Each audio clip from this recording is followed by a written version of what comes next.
はいどうも皆さんこんにちは。スターディの河野玄斗です。今回扱っていくこの問題、ある模試で出題されたものなんですけど、なんとですね、正解率が 3% を切ったんですよ。この正解率の低さに SNS で話題になったんですけど、今回ね、どうしてこの問題でそんなにね、間違えてしまうのか、そして間違えないためにはどうしたらいいのかっていうことについて解説していきます。それでは問題。直方体の表面上、点 B から点 H まで毎秒1の速さで移動するとき、所要時間の最小値を求めようと。直方体があって B から H まで進みますよ。で、毎秒1の速さ。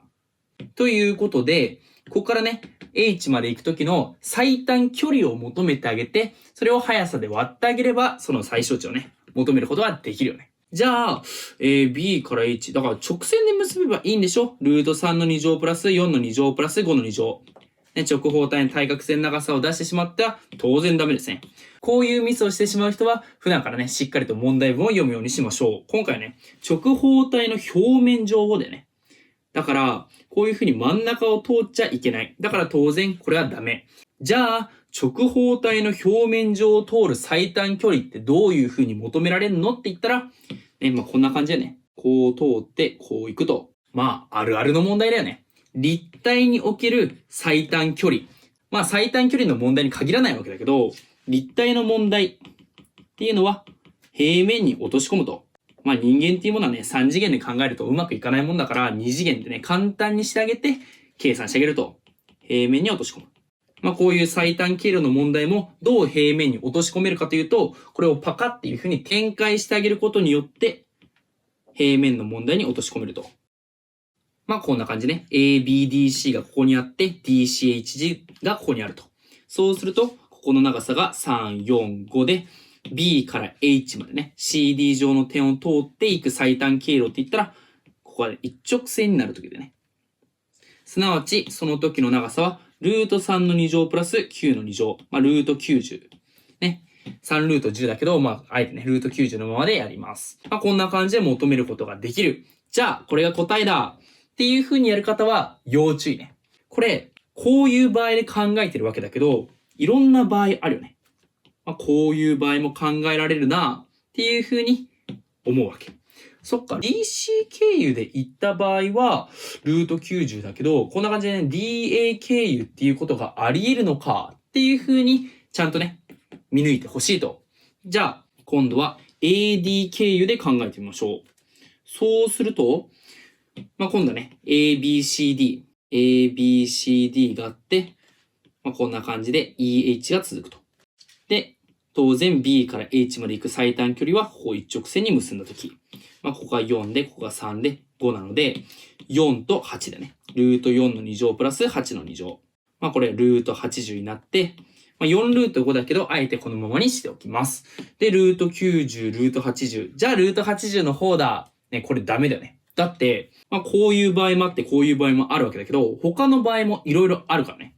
例えば、FE を経由する場合どうだろうなとかね。FE を経由する場合、これもやったし、じゃあ、これを経由する場合どうだろうなとかね。いろんな場合考えられるわけだけど、この4パターン考えてあげたとしても、ルート90かルート80かしか出てこないわけ。じゃあ、ってことはルート80でいいのかなっていう風にしちゃダメね。こういうミスをする人っていうのは、割とね、自分の直感にね、頼ってしまう癖があるんですね。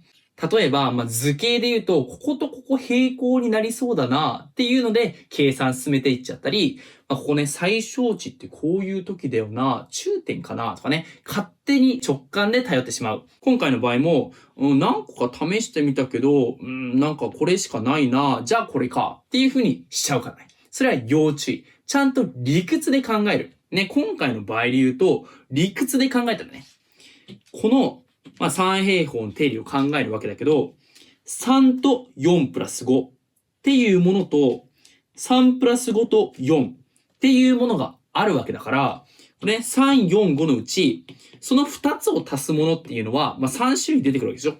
3たす4と5、はたまた3たす5と4、はたまた5たす4と3。この3種類が出てくるはずなわけ。ね、理屈で考えたら。だからいろいろね、試してみて、なんかなさそうだな、っていう風にするんじゃなくて、ちゃんと理屈で本当にこの2通りなのかっていうことを考えなきゃダメというわけなんですね。今回の場合、3と4たす5っていうのをやったわけだけど、3たす4と5の場合が残ってるわけね。それがどういう場合かというと、こういう場合ね。CG を経由して H に行く場合。これがね、案外ね、ノリでやってたら見つかんないんですよ。はたまた AE を経由してこう行く場合なんだけど、ノリでね、こういう場合あるじゃんっていうのを見抜くのは意外と難しい。だからちゃんと理屈で3通りあるなっていうことを考え抜いた上で、答え出せる人がね、ちゃんと正解にたどり着けたんじゃないかなと思います。じゃあ CG を経由してあげるとどうなるかというと、最後にね、落とし穴あるので、その落とし穴が何だろうっていうこともしっかりと考えながら聞いてもらえたらいいなと思います。BF、CG で DH。BF の部分が5で、BC が4で、CD が3。ということで、B から H までの距離はって言ったら、ね、ルート7の2乗足す5の2乗。で、答え、ルート74という風になって、じゃあ今までのね、ルート80、ルート90と比べたら、ルート74が一番短いじゃんっていう風に答えにたどり着く。答え、ルート74。っていう風にやると、記述式で引かれないかもしれないけど、1点ぐらい引かれちゃうんだね。なぜだと思いますか？このね、ルート74って何かというと、今求めたものって、これ距離なんだよね。今求めたいのっていうのは、時間の最小値なわけ。よろしいですかね？っていうことは、ルート74、最短距離、答え、ルート74っていう風にやったら、記述だとダメだよね。ちゃんと、ルート74の距離が一番短いということは、毎秒1の速さで動くので、所要時間の最小値は1分のルート74で、ルート74ですよっていうところまで持っていかないと、満点にはならないと。この最後の詰めで満点を逃してしまう人は、しっかりとね、何を聞かれてるのか、ね、何を聞かれてるんだろうっていうことを常に意識して、今求めたものっていうのが何なんだろうっていうことを常に考える癖をつけておきましょう。ということで今回正答率 3% 以下の問題解説してきたんですけど、ぜひね、解けた方はコメントで教えてもらえると嬉しいです。もちろんね、チャンネル登録、高評価もよろしくお願いします。ということでまた次回の動画でお会いしましょう。